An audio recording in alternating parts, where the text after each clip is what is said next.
You see, if you're going to obtain some information, it is very important to store your information. And that information can be retrieved anytime that you want because it will become a reference. It will become the source of information again.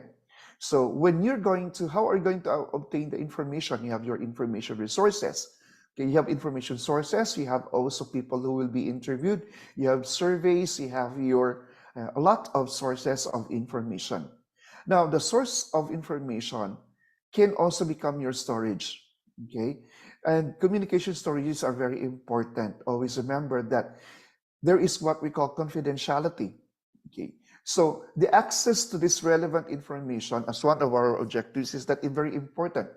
No, you have to make sure that the appropriate sources can be accessed by people who are only allowed to have an access to that. And our second objective is that you should be able to identify different types of communication media and storages and compare advantages and disadvantages of different communication media and storages. And when are you going to use those storages? Appropriate time and appropriate way of using it. Okay, so there are two types of communication storages. We have manual filing system and the computer filing system or the digital filing. So there are manual filing system refers to the act of storing data in paper files, folders, and cabinets, while computer filing system refers to the act of storing data in electronic devices, and we call it actually right now as digitalization, digitalizing your information or your data so that it can easily be retrieved. Now let's take a look at the advantage and disadvantage of these two filing systems. Now, let's compare in terms of the advantages and disadvantages between the manual filings and the computer filing. The advantages is that manual filing is less complex. Okay, it's less complex because you don't have to learn how to use the Excel. You don't have to learn how to use a certain program.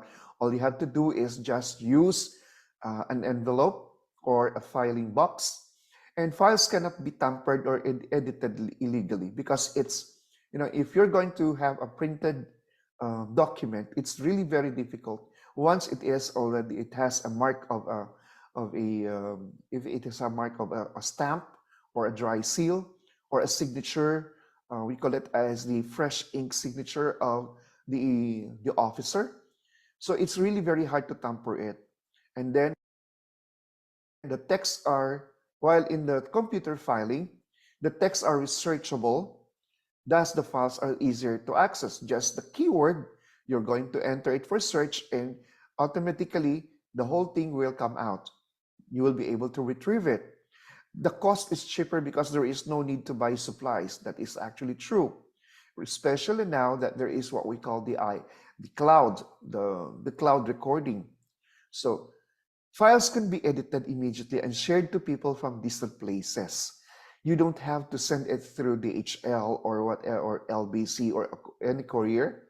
You just have to send it by email, or you can have even the file sharing, using the Drive G of the Google Drive. You can actually share the information and the files to whatever distance or how far the other person that you're going to share with the information with. But let us take a look at the disadvantages. If the manual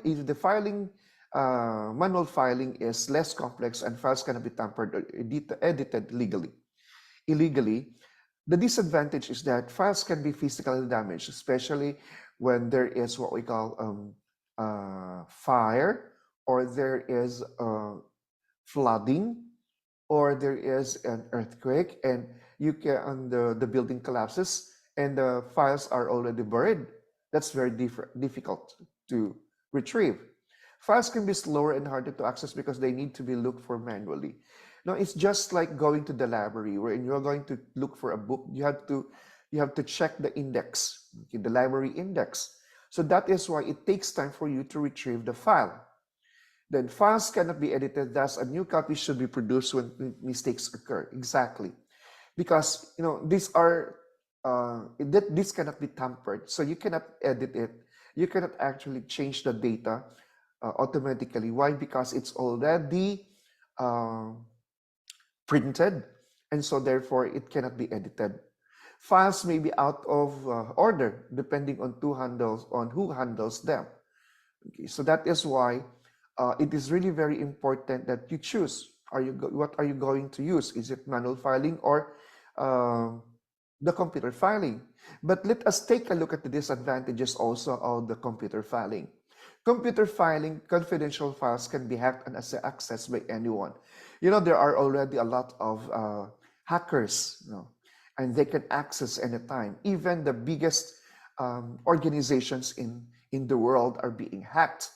So that is the reason why all the confidential files can be hacked, and of course, that confidential hacking, the hacking of the confidential files may cause a high cost of maintenance to the files, because you have to prevent them, you have to protect the files, you really have to buy uh, applications or softwares or programs or systems that can actually protect your files. Otherwise, it will actually compromise the confidentiality of the records.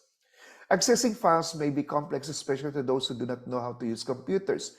Not all people right now are techie. Not all people right now can actually operate even the cell phones that they have. All they can use for the cell phones are Facebook or Messenger or YouTube. But actually, there is a big advantage if you have your iPad or you have your mobile phones, because these are actually tools that you can use for learning. However, not all people are really techie and they cannot use those gadgets because um, they don't have any background, or they have no trainings on how to use it. So therefore, that makes the computer filing a little bit, or not just a little bit for others, but it can be very complicated for others to use.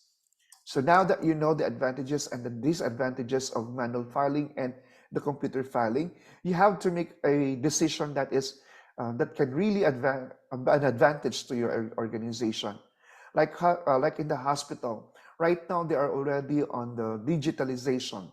Digitalization is that, like, if they're going to take records, or they take information from their clients or their patients, it automatically goes to the system.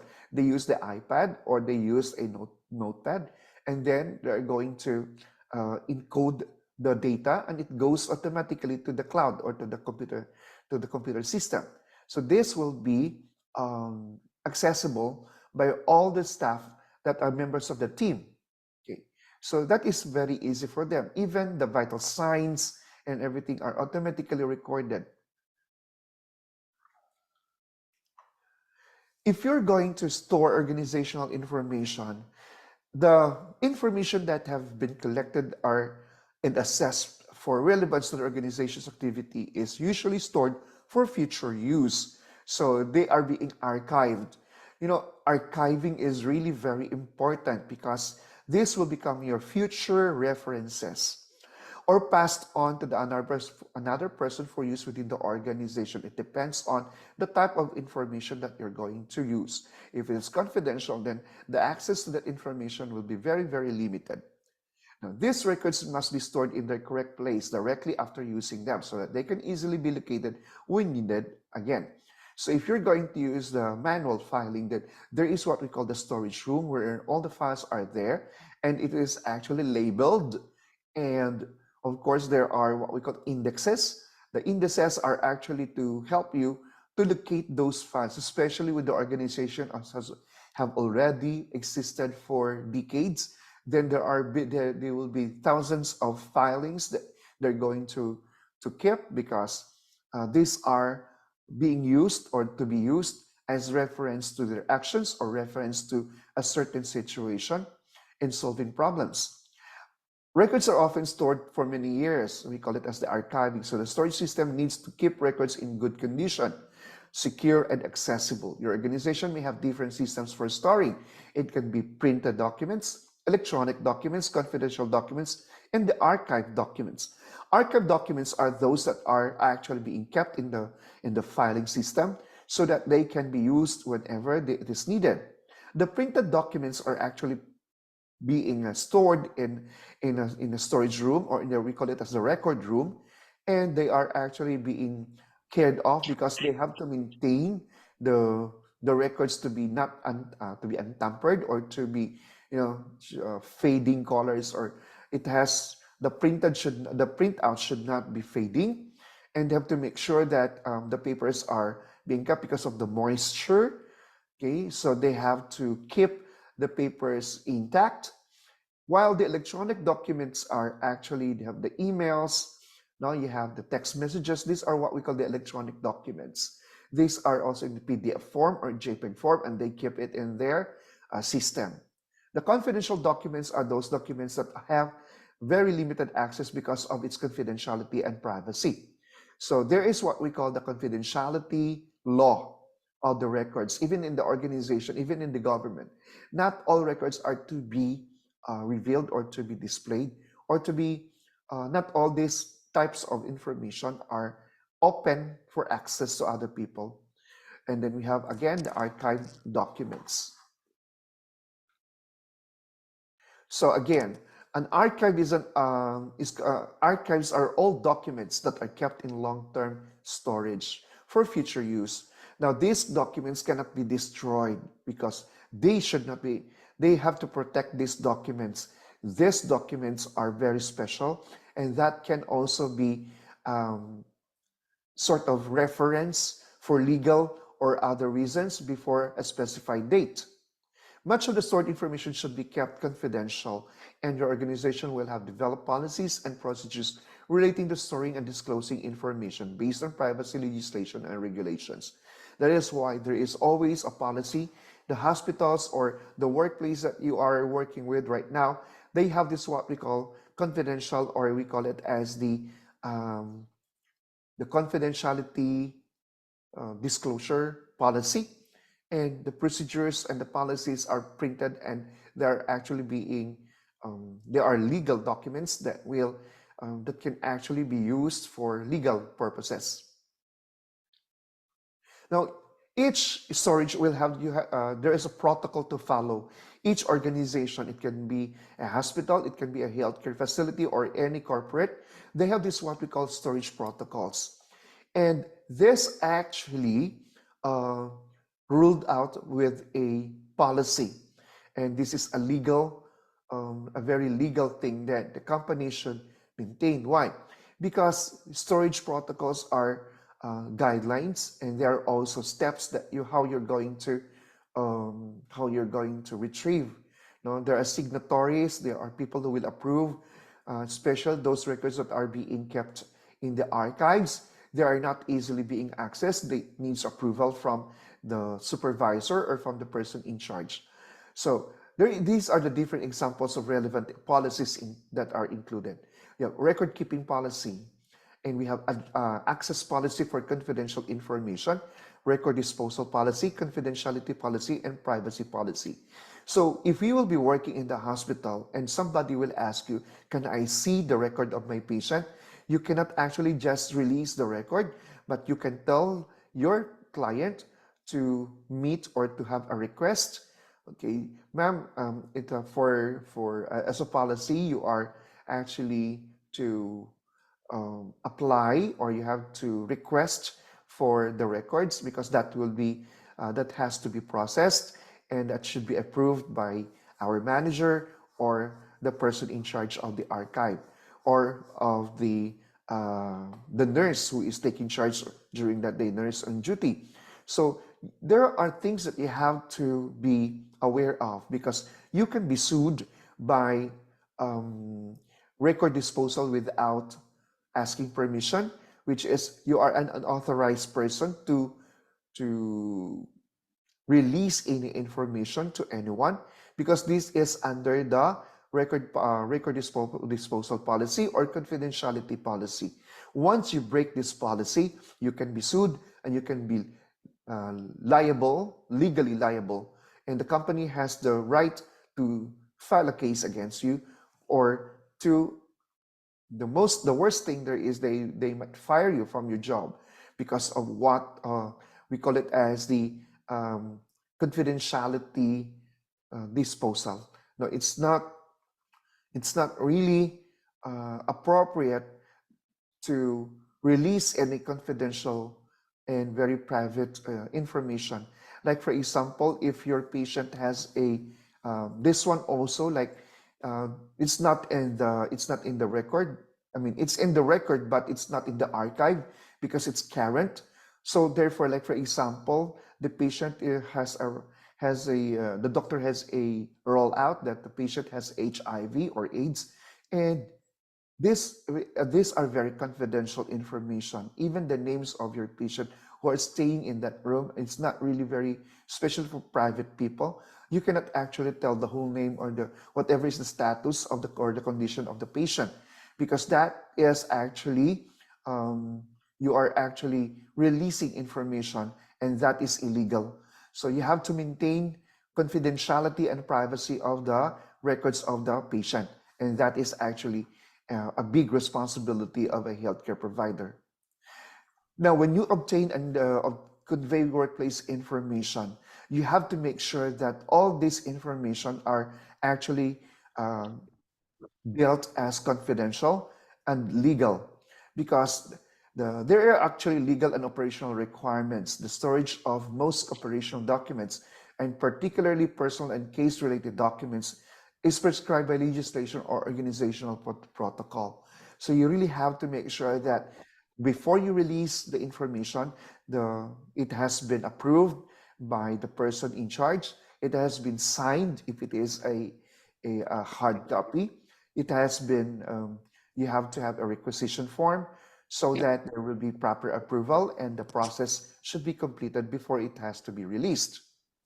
Now, using the database is actually, it's a computer system. No? The database is stored in the computer, refers to any structured collection of data, for example, sets of client records saved on a computer. So, right now we have the digitalization all over the world, and records are being kept in the computer or in the database system, the DBS. We call it a DBS. So this data can actually be retrieved anytime. That is why there is a very high confidentiality policy for this, especially when the records are dealt as confidential and private. The protocols for naming files and storing them in appropriate folders will enable other staff to locate and access the documents they require. Now, they are actually labeled in terms of the file names, and these names are supposedly um, accessible. It can easily be accessed by those people who have the authority to access the record. And regardless of its physical format, you still need to rely on information being up to date and accurate. Now, there are a lot of data that can be dealt already as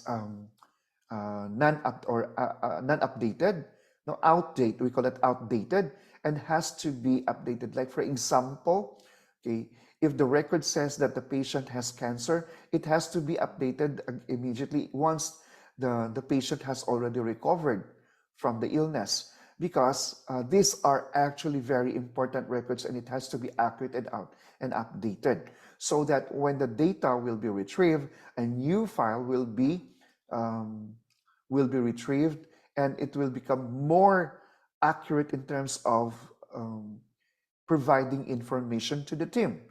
Especially when you obtain that one, okay, you have to update it before you're going to convey to your team, no, as an information. Strategies for ensuring accuracy of data need to be formalized in a system. This system should be time efficient, simple to use, and effective. So it means that when you say effective, then it should be accurate, it should be simple, it should be accessible. When you say time efficient, it has to be retrieved, it should be accessible at a short lead time. We call it lead time. Lead time is from the process. Like for example, if somebody is requesting the data and you have to access that one from the computer or from the database, you can actually have it done in just few minutes, rather than using the old manual filing system, when it takes hours or even days to retrieve the data. But using the database, it should be time efficient, meaning you can retrieve or you can have the access to the information in just few seconds or minutes. And all users need to be educated regarding their responsibilities to ensure ongoing maintenance. You see, the databases are also requiring the data, this is what we call maintenance, because why? Just like what I've said, all this data should be updated. All this data should be well maintained. Because the data might have what we call limited access, or limited storage capacity. So this will be updated, and a new number of gigabytes will be added to the system so that it can store more data. So this is part actually of the maintenance, and that all the teams, all the team members of your team should be well educated about the maintenance. It is your responsibility. It will be the team's responsibility to ensure ongoing maintenance of the database. So we're now done with the LO1. So we're now going to proceed to LO2, perform duties following workplace instructions. Okay. So how are you going to have this perform? How are you going to perform duties following workplace instructions? Of course, you have workplace etiquette, you have workplace interactions, participating workplace meeting. Okay, now let us try to have this workplace etiquette. Okay, workplace etiquette, when you're going to obtain and convey workplace information, you have to observe workplace etiquette. And what is a workplace etiquette? A workplace etiquette is actually described in Collins Dictionary as a set of customs and rules for polite behavior, especially among a particular class of people or in particular profession. Therefore, it can be implied that workplace etiquette can be defined as a set of unwritten rules that an employee must observe while inside the workplace or while performing one's professional duties. So if the policy in the hospital, you have to wear scrub suit or gowns, you really have to follow it because it's part of the workplace etiquette. If the company or we would say to contextualize it, if you're working in a healthcare organization like hospitals, there are a lot of policies like there is no this place is not a place for eating your meal. So that's actually part of the etiquette. And we say you have to maintain silence. That's part of the etiquette. These policies become, if you're going to follow it, because it is not just a policy, but because it is part of the etiquette. Okay, so this etiquette can actually affect the customer satisfaction or even your performance because you did not follow the policies. Then you are actually breaking the rule for etiquette. And always remember that etiquette is a regulation set by the organization. So each and every organization has their own policy about etiquette. Common workplace etiquette. This is common, not just for a hospital or any healthcare facility, but it is also actually observed in the corporate, because it is common workplace for a workplace, for a professional or non-professional work. You really have to have your etiquette. And these are the common workplace etiquette tips for professionals. In general, workplaces can differ from one another, just like what I've said. From dress codes to the informalities of how people interact with each other. Like Google company have their own etiquette. Yahoo company, they have their own etiquette. If we're going to talk about hospitals, each hospital, they have their own sets of etiquettes. The protocol of the accepted etiquette will vary from both industry to another industry and also between companies involved in the same industry themselves. So here are the following most common workplace etiquette regardless of on the industry or company a person is affiliated. It can be a healthcare or corporate or an industry. These are the common workplace etiquette. So make a good first impression, especially when you are new to that organization. You have to, set an impression that is actually acceptable to the norms or acceptable to the culture of your organization. People often form impressions about others with seconds of meeting them by just saying hello, good morning, how are you? I'm so glad to be in this team. I'm so glad to be in this organization. And you have the politeness and you have also the courtesy, being courteous to other team members. So it's important to ensure that the person presents him or herself as a professional.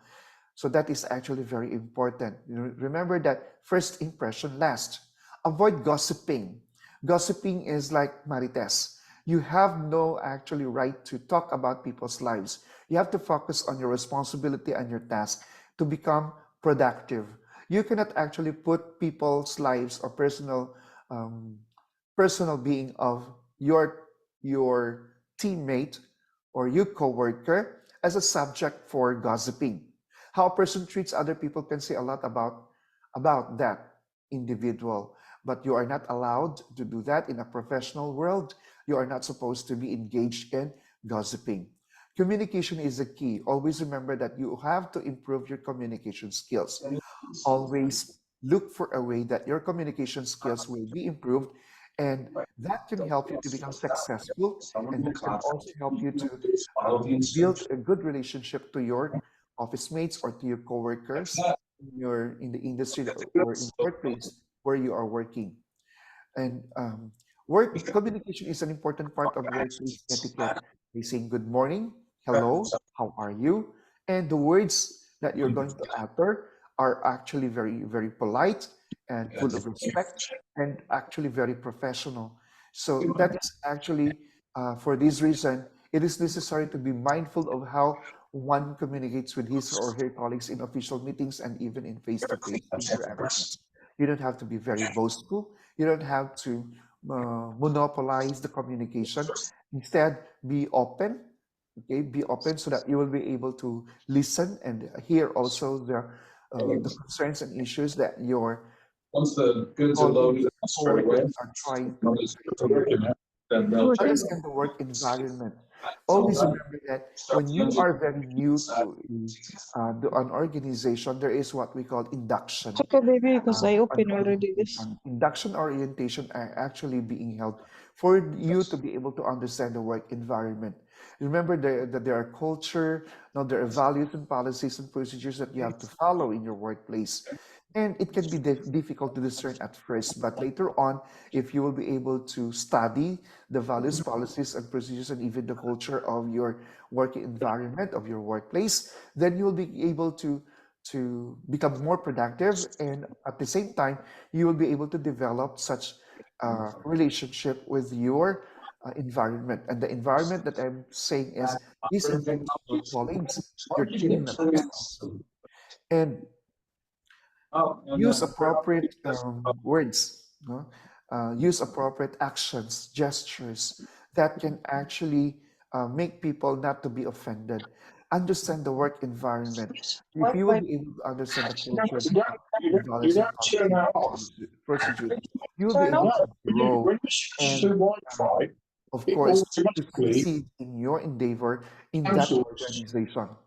Even Be personable yet professional. you Okay, don't you close have to your actually data put over some here. wall, or you have to put some distance, and with respect, we actually respect every individuality of or being private are also part of the etiquette, and that is actually get a good a good act and a good gesture for you, that you can build a relationship but yet professional.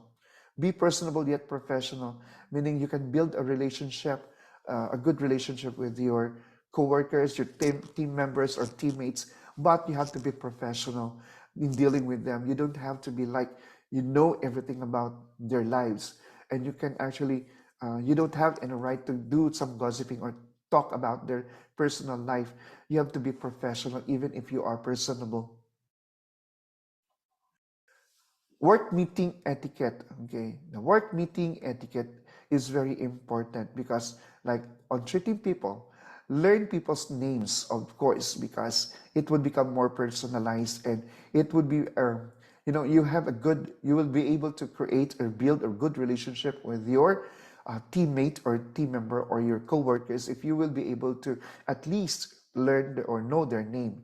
Keep their business cards if they are going to give you, if they're coming from outside, or even those people inside your company who will be providing you some business cards because you are new.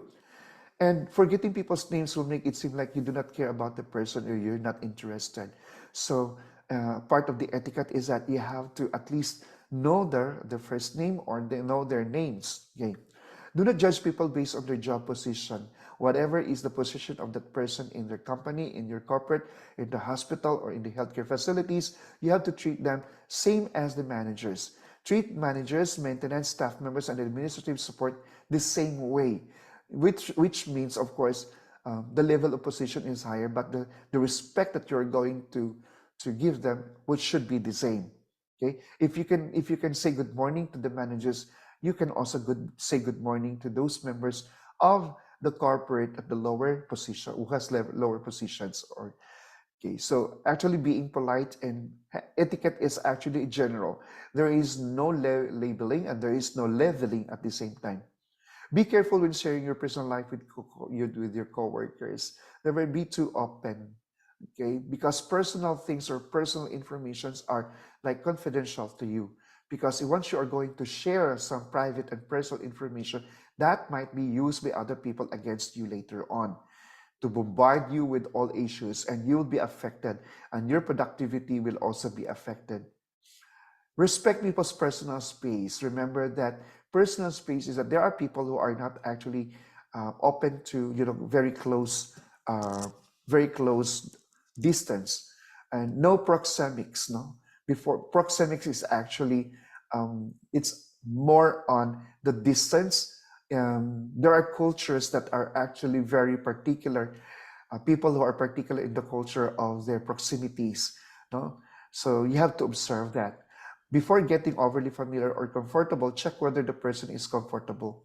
So do not actually assume that you are just that you have been good friends already. That that he can be opening. He can be open to all the possibilities of being subject later on of your talks. And then in the email correspondence, you have to observe also some etiquette. When you send an email, compose grammatically correct emails. No, it is not professional that to send emails that have errors in spelling and the words are not actually appropriate. This ensures professionalism in the workplaces. Return calls and emails within 24 hours. Do not forget to reply. Even in your personal, even in your personal dealings with of other people, when they're going to call you, do not wait for after 24 hours for you or a day to reply or to call back. No?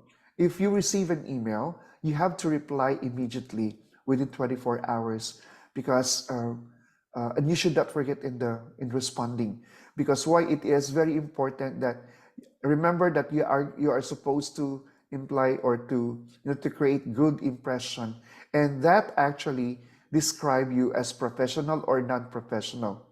Avoid using caps lock when you're going to have emails because this is unethical. This is not supposed to be done because caps locking is actually like you are shouting in a face-to-face. So people are very keen and very observant, and they are very sensitive to email correspondence because you see this is actually a written information. Conveying information to your teammate through emails is very sensitive. You have to be very careful in choosing the words and make sure that the grammars are correct, the spellings are correct, and do not use caps lock. During the meetings, there are some etiquettes that are actually to be observed, no? Especially when you'll be working in the healthcare industry, no? In the hospital, you really have to arrive on time because people will be waiting for you because there will be endorsement, no? There will be some discussions and there will be some caucus or conventions, or I would say there will be some meetings to be taken before the first shift leaves their position. Everything should be smoothly and efficiently and effectively endorsed to the next man on duty. Do not judge people during the meeting because you might be too complacent and you might be too boastful and you must be you might be over confident that it seems that people are lesser than you or you are better than them because nobody is better than anybody. Remember that um, people may have their strength and may have also their weaknesses. And we cannot actually compare our talents. We cannot compare our achievements to other people. And we cannot use whatever position that we have to judge people or to maltreat people. Listen well. A good communicator knows how to listen rather than, and the best communicator are those people who knows how to listen well. Express your opinions politely. You're like, you can say if you don't agree to the statement, you can actually say, you know what, you have your idea. Is it okay if you can also listen to my idea? Okay, so you can be polite without hurting or without offending other people. You can share your opinions. Avoid confrontations. Confrontational is actually somehow putting an impression of being so aggressive, or maybe you are too boastful that you argue with other people or you confront other people. There is a time and place to confront someone. Put it in a proper place. You can do it privately without other people listening or watching you, like you are a telenovela or you are a movie in a cinema that others will actually witness how rude you are or how you maltreat other people. Instead of confronting the person in front of other people, you can actually ask him, can we talk in the room? It's very important. And do it actually in a private way. Doing so will be embarrassing. If you're going to do it in front of other people, it will be very embarrassing, and that person might have grudge on you, or the people who actually witness the situation of confrontation, uh, the confrontation itself might get a wrong impression, and that it will actually remain to them. So you will have already a good or bad record. Telephone etiquette. Telephone etiquette, actually, when you're going to talk and talk over the phone, even if the person on the others from the other side will not see you, but they will feel you. They know that you are smiling. They know because your voice actually will describe you. The pitch and the tone of your voice will actually make them imagine what you are doing, especially when you're chewing. No, even if they cannot see you, but the sounds actually of chewing can actually be heard over the phone, and that is very unethical. No, once you are eating, you have to stop eating when you're going to answer the phone, because once you are chewing, it can be heard from the other side. And once you are going to, to call somebody, you have to be prepared. Always have a pen and paper at every telephone. Make sure that a list of frequently called numbers and the telephone directory is placed near the telephones for quick reference. If you are outside and you'll be using a mobile phone, you have to be prepared also. You can actually say, can you please wait for me for a little while? I just have to, I just have to record this. I have to put this into writing before I forget. And then make sure they answer in a professional manner. Answer the call within 3 rings. Okay, never actually reject the call. Sometimes it's really very true because the call might be emergency, and you do not know if from the other line it might be your family, and you're not answering the phone calls because maybe you think that they will ask you for something else, but you didn't know that it's actually an emergency. Somebody might have been in accident, or somebody in your family died. Okay, so you might regret it later on. So try to be try to look for a way that it will not compromise your relationship with other people, especially with your family, your coworkers. And use the 4 answering courtesies. We have greeting the caller, good morning, ma'am, stating your company and your department. Okay, this is Universal Skills Development Institute. I am June. How can I help you? Okay, so that is actually how you are going to supposed to talk to your client over the phone. Again, good morning, ma'am. How are you? This is Universal Skills Development Institute. I am June, and is there anything that I can assist you with or I can help you? So that is the etiquette that is supposed to be observed when you're going to talk over the phone.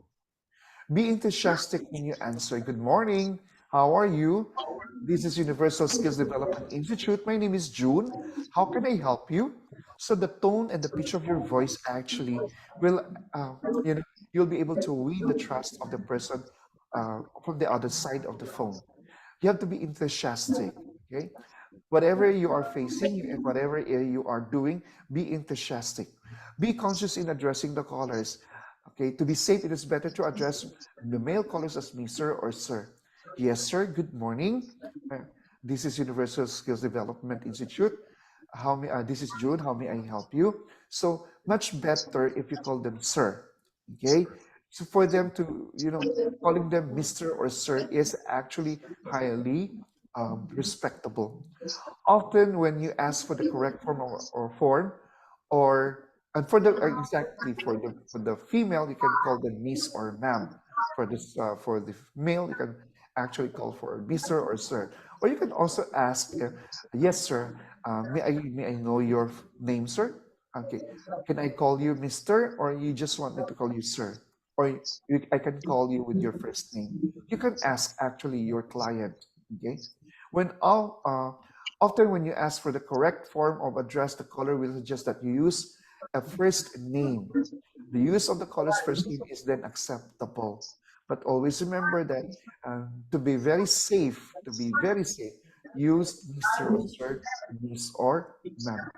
Because there are people who doesn't like actually to be called in the first name, especially those high level in position. Okay, so it is more comfortable for them to be called as sir. It's a sign of respect and politeness. Use of a first name may also be acceptable, but not always. Remember that. Okay, you can use the first name if you have established a good rapport over a good period of time. If it is your first time and then it reflects the name of the person over the phone, you cannot actually use the name. You can actually use sir if you don't have a good rapport with that person yet. You've been called by your first name. If he call you June, yes, but still to respond like yes, sir. And you can also, he can call, if he will call you on your first name, like June, yes, Edward. Okay. So it depends on the situation. You have to be very keen to that. Observe and make sure that you are not offending the person that you are talking with. You know the caller. If you know the caller, even if you know the caller, you cannot actually use the first name just right there and then because it depends on the type of person. Even if already a decade that you have been receiving the calls from this person, still calling sir or ma'am is appropriate. Yes, sir. Good morning. No? Although your tone of voice seems that you know the person, but the politeness and the respect, it's really different. Now, putting the caller on hold, always remember that when placing a caller on hold, you should always ask permission. Sir, can you wait for a few seconds? I just have to confirm, or I have to talk to the manager. Sir, can you please wait for a moment because I have to ask our manager. I would have to ask the doctor. So ask for permission. If he will not permit you, then you can say, sir, is it okay with you if I'm going to take your number and I'll call you back once I get the information from the manager, rather than holding the caller. If you have several callers on hold, remember the priority of each call. If necessary, make notes of who is holding on which line. Now, especially when you will be working as an administrative staff or as a secretary, it's really very difficult to handle calls, especially when there are a lot of calls are coming and how you're going to hold, to keep to put the caller on hold, wherein they will not be offended because it may take time. So you always have to go back to the person. If you're still unable to get the information, you can go back to the caller. Sir, I'm sorry to keep you waiting, but until this time, I'm still waiting for the response of our manager. Is it okay with you? Do you want to keep on waiting, or you want me to call you and I have to take your number and I will call you once I have already the information. If he will be, it's okay with him to, to keep to be on hold. Then always remember that, do not forget that he is on hold. Otherwise, he will be frustrated and disappointed. So you have to put a caller on hold for a longer time than what you have stated before. Putting him on hold, get back to him. Sir, I have to tell you that I have to, is it okay for you to keep on waiting for maybe another 10 minutes? So at least inform them. Now, you have to take accurate messages. Okay, when a coworker is absent from the office and you will be the one to answer the telephone, then you have to explain the absence and take the accurate messages as to be very important. Like, I'm sorry, sir, but Mr. or Miss so and so, um, okay, is away from the office right now, from his table or from her table. Is it okay with you if I'm going to ask for your number? Is it okay with you if I'm just going to give it to her and have a return call? Or you want me to take your message? I'll take down on it, and then I'm going to convey the message to Miss so and so. Okay, so there are actually proper way of explaining. It's up to you to create a good image of the person for whom you are taking calls. Never say she hasn't come in yet, he's out to coffee, because this can actually give the wrong impression. Okay, be tactful. Give a report such as Mr. Anderson is away from the office, or Miss so and so is away from his office or from his table. May I take your name and number, sir, so I can relate to him that you called up, and he or she can call you back once he is back or she is back in her table. Then, if possible, offer your assistance to the caller. Yes, Mr. Anderson.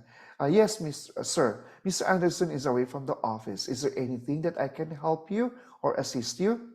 Or maybe, perhaps Mr. Graham can help you. Can help you. Can I connect you with him? Okay. So these are a very polite way of, responding to the call, especially when the person needed to answer the phone or to answer the call is not on in the he's not present, okay, physically present. The most important rule to remember when taking a message is never shorten the message. You have to copy it tuto. When you say toto is that you have to copy it from word to word, okay, exactly and accurately. Actually, you have to do that to maintain the accuracy. A good message should include whom the message is for, and caller's name and the date and time. Okay, you have to take note of that. Okay, the call is for Mr. Abraham, and then the caller's name is Dr. Muhammad, and the date and time, November 3, 2023, and the time is 10 a.m. So this one actually will make the message more accurate. And then avoid mouth noises, just like what I've said a while ago. No, when you're eating or chewing gum, it's not really appropriate. When you're going to answer the phone, even smoking and even drinking. Okay, this actually will give a wrong impression and very unprofessional. No? Remember that the mouthpiece of the telephone is a microphone, so you can be heard from the other side. Give the caller your undivided attention. Focus. Okay. Avoid side conversations while talking on the telephone. If somebody is talking to you, you have to actually tell that person to. You can ask them, okay, excuse me, I have a phone call here. I just have to entertain our caller. Do not attempt to carry on two conversations at a time, putting two phones, one on the left and one on the right, because the other phones, the other caller might be he might expect that you are talking to him, but it's not. And you might be talking some confidential matters over the phone on the other side, and the other person from the other side will be able to hear the confidential message, and that's going to be a big problem. And then keep in mind that speaking on the telephone requires better articulation that is necessary in face-to-face conversation. Because in the face-to-face conversation, you can see the person's face, you can see the person's gesture, but over the phone, you really have to, have a better articulation. Yes, ma'am, I would like to take your message. You have to be very clear in speaking, because there might be some nuances, no? There must be some, talking over the phone might have some noises. There might be some, we call it as the uh, walls, no? And you have to maintain such openness so that he or she will be able to understand what you're talking about. Give spoken feedback. Okay. Feedback signals include the words, okay, ma'am, good, sure, right, I see, I understand. Because the person on the other side will not be able to see you. Okay, nodding, even if you're nodding or shaking your head, they cannot see you. So you have to respond in words rather than in gesture. Refrain from using just a one-word feedback signal. A mixture of feedback signal is more recommended, like good, that is really right. Okay, yes, I understand. Okay, don't just say okay. No, good, yes, I understand. I see, now I understand. Okay, giving spoken feedback signals shows your caller that you are paying attention rather than to be silent. Sometimes they will say, hello, are you still there? Because they don't know if you're still there because you're not actually giving feedbacks. You can actually say, okay, I'm still here, I'm listening, right? I understand. Okay. She needs feedback because silence can be frustrating and misunderstood as disinterest. And the person from the other side might be thinking that you're doing something and you're not actually accommodating the call. It is also a good idea to mirror back the caller's phrases to show that you are absorbing what he or she is saying. Like, for example, yes, mom, what you're telling me is like this, or are you telling me that like this? Mom, can I just repeat, okay, what you are telling me to actually validate, and to verify if you heard it correctly and you are noting the message correctly and accurately. Leave a good last impression. When you're going to finish talking over the phone, you always have to be polite and have a good last impression. Like, thank you for calling, ma'am. Please call again. And then we appreciate your call. Okay. So now we're going to have the LO2, which is performing duties following workplace instructions. The content is that written notices and instructions, work-related forms, documents, workplace duties, and workplace interactions and procedures, and meetings. Our objective here is that at the end of this topic, the learners or you are expected to explain written notices and instructions, discuss different work-related forms, documents, explain workplace duties, discuss workplace interactions and procedures, and explain meetings. For the written notices and instructions, it is very important for you to interpret the notices, especially the written notices. And what are this? In the workplace, written information can take the forms letters, memos. I have already introduced to you the letters, the memos, and you have the notes. Faxes are actually coming from the fax machines. And I'm not sure if everyone really knows what a fax machine is because there is already email that you can send the scanned copy. So that is why the use of the faxes right now are very limited. No, they use the emails already. And then text messages, workplace signs, and instructional manuals. So following written instructions, the following point should help you to follow written instructions in a more effective way. Okay. Read through all the instructions or steps before beginning the task. This will give a clear picture of what the whole task involves. If diagrams are provided, take the time to look at them carefully, examine them. You have to analyze them, and eventually you have to evaluate if you are actually doing the right step. As you work through the task, check the diagrams to make sure that your work matches the example given. No? Because the diagram will actually become your instruction and you have to follow such written instruction. If you're not sure of the meaning of any words or terms, that take time to find out the correct meaning, or you can ask the one who actually gave you the task. Clarify, verify, validate. Ask your workplace supervisor if you guess correctly. You may find that you cannot complete the task or that finished task, or that the finished task is not done properly because you failed actually to understand or to interpret or analyze the task. You really have to be sure that the accuracy of the instruction is actually received. Avoid the temptation to try to complete the task before reading all the instructions. Never be too complacent as if that you know everything, because it might end up to a problem, and it's really very difficult to solve problems that are already done. So, and that happens because you did not actually give give time to read the instruction before you are doing it. Spoken instructions, okay, we have the written, if we have the written instructions, we have also the spoken instructions. Spoken instructions are generally received face-to-face or via the telephone. The following points should help you follow spoken instructions in a more effective way. When following spoken instructions, it is absolutely essential that you listen. Avoid jumping to conclusions or assuming that you know how to complete the task.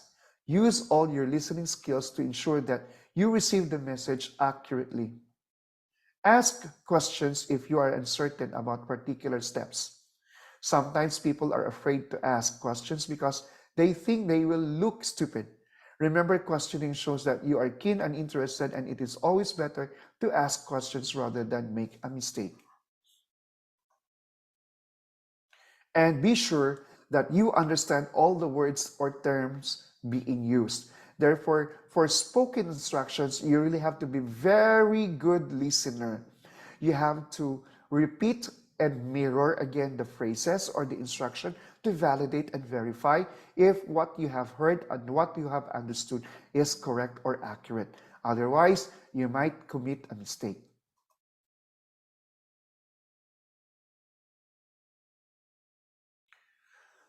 Another steps or other tips for spoken instructions. If you're receiving instructions over the telephone, always write down the information accurately. Toto, we call it Toto, word for word, so that you'll be able to note down the instructions accurately. Repeat the instructions back to the instructor, or to the instructor, yes, to the person who give you the instruction, to be sure that you have fully understood all the details. And of course, it often helps you if you can complete the task once with the instructor. This will give you a chance to ask questions and check other things as you work through the job. You can actually ask your instructor or the person who will give you the instruction to at least monitor you, or he can stay with you while doing the task to make sure that you know that what you're doing is actually based on his instruction and that he is satisfied, or he can actually confirm that what you're doing is correct or not. Okay, so these are now information sheet 1.2-2, which is the work-related forms documents. Later on in your workshop, we will be introducing some forms and documents that are related to your workplace, which is the healthcare industry. Okay, so now this is one of the healthcare forms. We have Advanced Medical Directive, and then we have Diabetes Educational Referral. Okay, these are actually the different forms, and these are also, the difference. We have the care plan.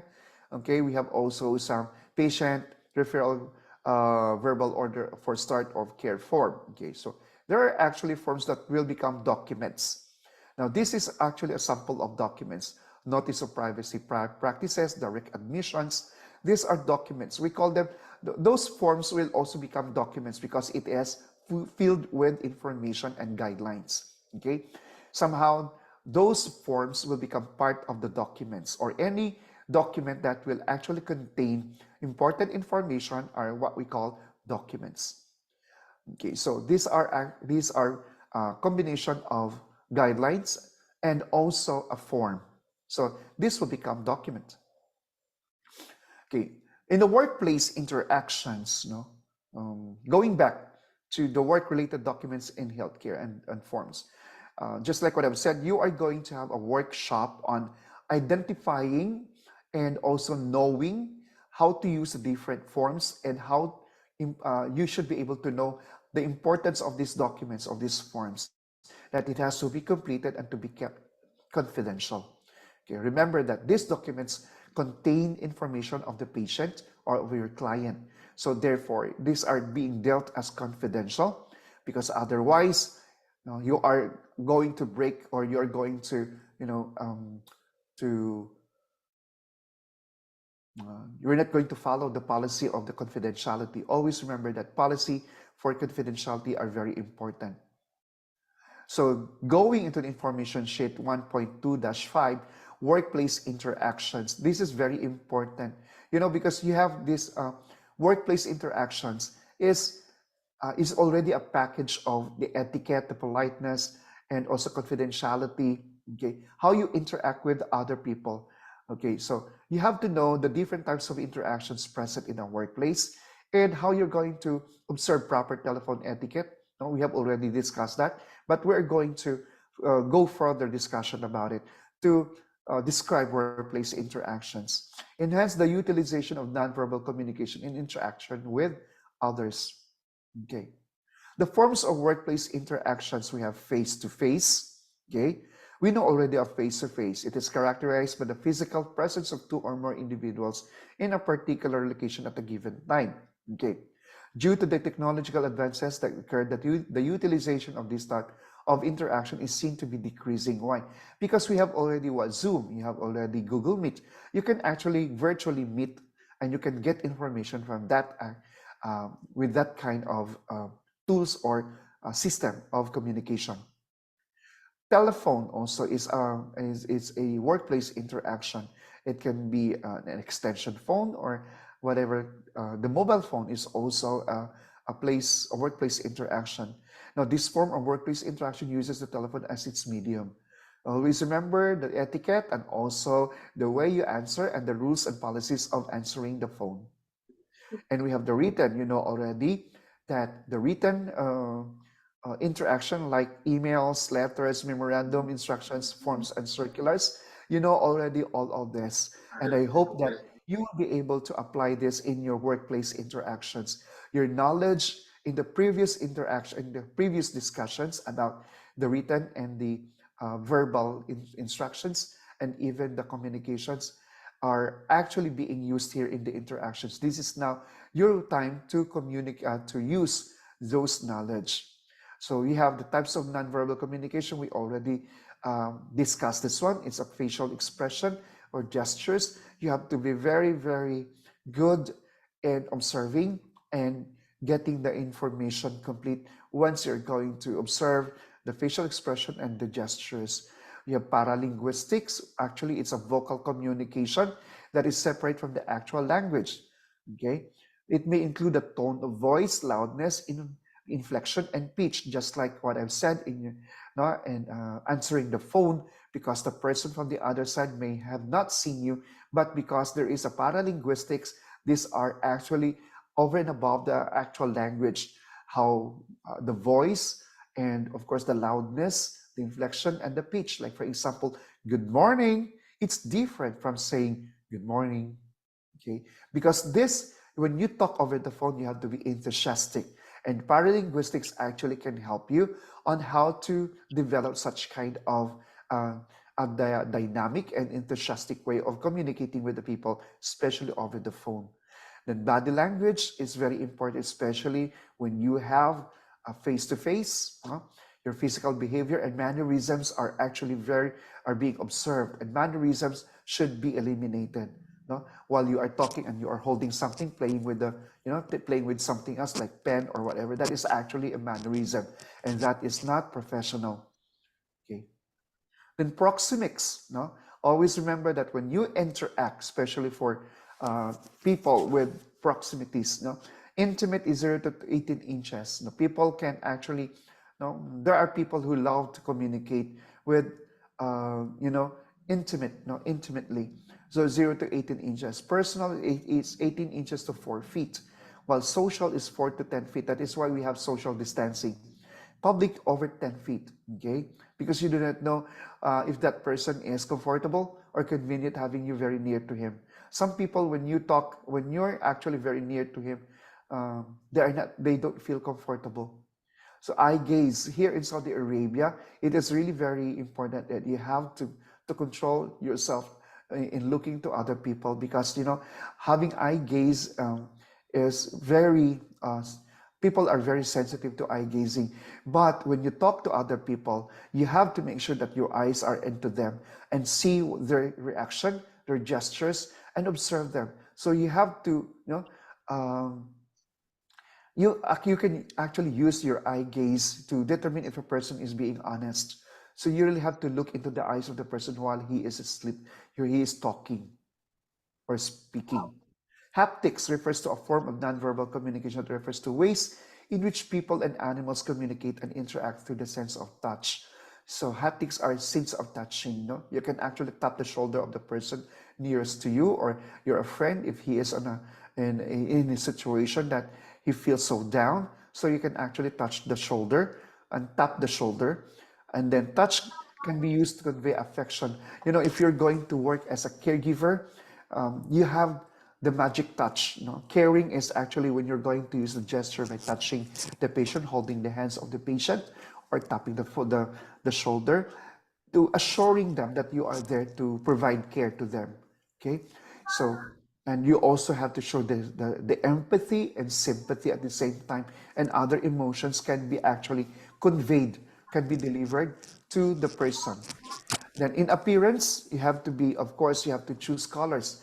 You have to choose appropriate colors. Like for example, in the corporate world, if whatever is the uniform, the color of the uniform, you have to follow it. You are not supposed to wear other colors if there is a policy that you only have to wear this color and this kind of uniform. The clothing, the hairstyles, you cannot actually have, a very colored hair when the policy says so. Okay, and other factors affecting appearance are also considered a means of nonverbal communication. But right now, the world is so open in terms of fashion. So there are people who are already very lenient, and they are actually very open to a kind of fashion that you are into. But always remember that there are people who can actually, who sees or look at you in a professional way, and they want to see you also wearing the clothes and yourselves in a professional manner. It can also alter the physiological reactions, judgments, and interpretations. What you are wearing, actually, they said that what you are wearing tells the other people who you are and what you are. So this is actually what we call physiological reactions. So always make sure that what you are wearing should be what we call a power dressing. No? Power dressing is actually giving you empowerment, the confidence, the oozing confidence when you're going to wear something that is actually that gives impression, a professional impression to other people. So you'll be able to deliver the service, deliver the goods, and deliver the words, and also the communication will just become flawless because people in front of you will really listen to you because of your, how you appear to them. Okay, so you cannot actually eliminate this because there are people who are very keen and very particular to the appearance of the person that who are facing to them or communicating with them. So, and then face-to-face, however, face-to-face interactions can still be considered advantageous because of the following reasons. So when you communicate as much as possible, have it in face-to-face because you know why? There are things that you cannot see in the phone. There are things that you can't hear when you read the letter. So it can boost efficiency. Instead of spending a whole day emailing back and forth, a supervisor can simply give all the details to his or subordinates, especially when you are actually located in one place, in one venue, in one office. There's no need for you to send email back and forth. Maybe for documentation purpose, you can do that. But if you want to have, like a ping pong game that you're going to back and forth throwing messages, and it takes time for him to read and it takes time for him to respond, why not talk it over face to face and document it? You can actually still record it if you want, if you can actually ask somebody to document it. No, but there, in terms of the accuracy and in terms of the time consumed, it would be more advantageous if you can do it face to face. Okay, it may be more effective for people who struggle with written communication actually, because not all people can communicate or effectively communicate using the written medium or the writing medium. It adds a personal touch to interactions. You see, if the person talking to you is smiling at you while he is talking, or he has an impression on you that you are a good person because you were able to, make use of your gestures, make use of your smiles and the eye gazing, that actually is an added value to the communication. And we have the participating in workplace meetings and discussions. When you're going to start conversation with, "Good morning, everyone. How are you? Have you taken your lunch? Have you taken your breakfast? Is there anything new today? And nice to meet you." Okay? So the pitch and the tone actually of the conversation will actually become dynamic and enthusiastic. When you end the conversation also, there is a proper way of ending your conversation. Thank you. I had a nice talk with you. Goodbye. I hope to talk to you again soon. Thank you for staying at Hotel Eleganza. Have a great time. I will call again to confirm. Thank you. So, you see, these are the things that you have to develop, the skills that you have to actually learn and develop anew. So, when you start the conversations, okay, again, opening the statements. How are you? Have you eaten or have you taken your lunch? Have you eaten? Anything new today? Are you busy? Now, make sure that your tone and the pitch are dynamic and enthusiastic. What time did you finish your work? Or what time do you finish work? Good morning. Nice to meet you. Where are you from? Okay. So the tone will actually help. Okay. And when you open the conversation, find common interests. Oh, your interests are also in basketball, or know the person's interest so that you have common thing to start with. Listen well, relax, avoid gossip and controversies like, oh, is that true? I also heard that from. Don't add fire to the burning bush. Okay, be genuine. Okay, be genuine. Your smile should be genuine. It should not be sarcastic. Your words are actually showing, and even your gesture, that you are genuine. Okay, yes, I understand. I really understand.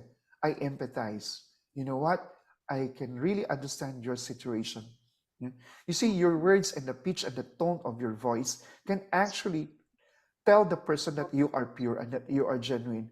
And with that, you will be able to win the rapport and the relationship with your client and your patient. Examples of concluding statements. Thank you. I had a nice talk with you. Goodbye. I hope to talk with you again soon. Thank you for staying at Hotel Eleganza. You know, these people in the hotels, how they actually say goodbye and how they say good morning. Okay. Have a great time. I I will call again to confirm. Thank you. These are actually words that you can express. Okay. Again, ending conversations, we have to be genuine.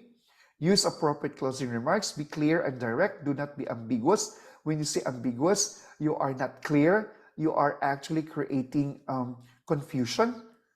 And on a good note, and then avoid unnecessary comments. And that is the end of our basic competencies, module 1 basic competencies. Which is actually on the unit competency 1, which is actually the participating in workplace communication.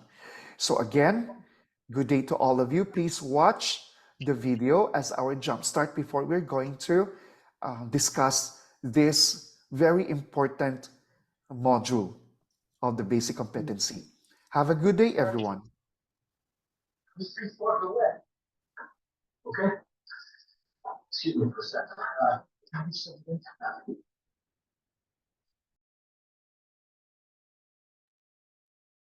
All right, so good evening, everyone. Again, so we are done with your module 1, unit 1, which is participating in workplace communication. All right, so don't worry, guys. This coming face-to-face class, we will gonna have a recap, no? So in case there is something you wanted to share, no, we can share it during our face-to-face class. So for now, do you have any questions with regards to the participating workplace communication? Anyone? May tanong po ba kayo?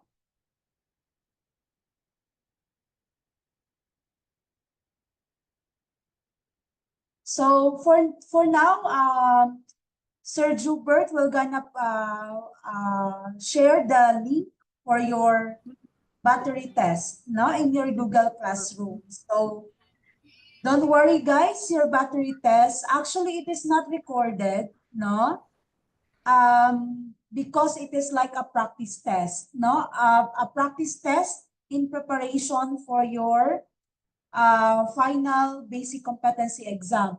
But you need to take the exam because we are monitoring it, no?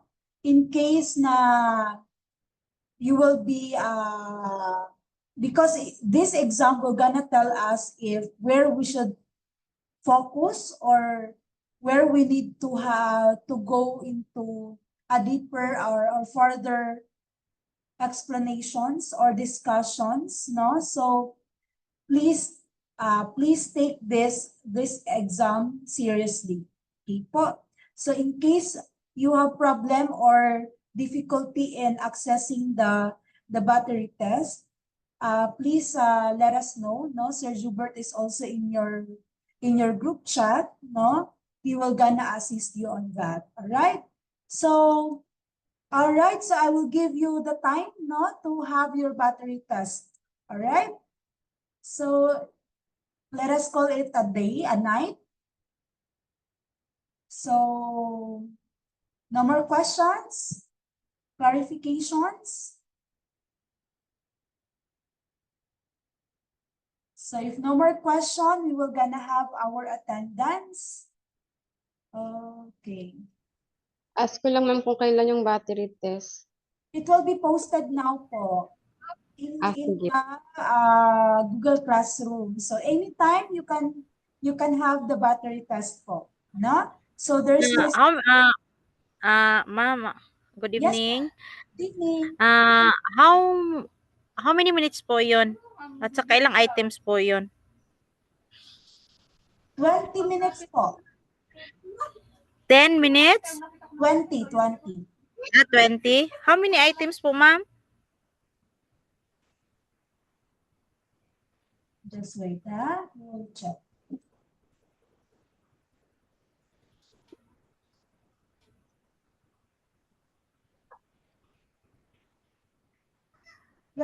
Items din po. Sige. Thank you po, ma'am. Welcome. Sige. So we're gonna have our, Ay, ma'am. Ay, sorry. po. Sorry for Ah. interrupt you po. Ay, Yes ma'am, ask po. ko lang po kasi 'di ba kanina lang po ako nag-enroll. Mhm, So, mhm. yung battery test po, yung ite-take po, itong lesson lang po na to or meron pa po nung past? Yung ngayon lang po, Module 1, Unit 1 lang po. Yung diniscuss lang po tonight. Yes po, yung kagabi actually, nag-start to siya, nag-continue lang tayo ngayon kasi medyo mahaba. Yung participating in workplace communication kasi it will gonna take 3 hours. So hindi natin siya kaya in 2 hours kaya nag-extend tayo for today. So ibig sabihin po yung coverage po ng exam is from yesterday po and yun po. Yes, ang buong topic ng participating in workplace communication. But Okay po. nothing to worry kasi the video, it is already posted in the Google Classroom. So don't be pressured with the battery test, guys, no? You can take it anytime, basta before the face-to-face class. Okay, so you can take it either or on Thursday if you want, no? Para on Friday, we will gonna have another recap, no? Another discussion on this. Para at least you will not forget it kasi it is very important, especially this, the communication. Talagang kahit saan, wherever you are, no? Whatever type of work you are, no? So kailangan you should know what is your communication style that will gonna fit in your workplace talaga, no? Especially that you're entering in the medical field. Okay? So Yes, ma'am. Thank you. Much welcome. Thank you po. Who else has a clarifications, questions? By the way, guys, the module 1, which is the basic competency, it has 9 units. So for now, we are done with unit 1. Okay, so the next topic will gonna be teamwork environment naman tayo. So when there is effective communication, well, the effective team will gonna arise talaga, no? Without communication, there will be no effective teamwork. All right? So the next topic will be teamwork environment. Okay po. So I hope every one of you will be excited talaga to go deeper on our training. No? Just enjoy the training, guys. All right? Don't be pressured. Don't be stressed. Just, ano ba? Just go with our materials in your Google Classroom so that you will be more than ready talaga during the discussion, even during the face-to-face class. All right, so we are done. We can have now our attendance.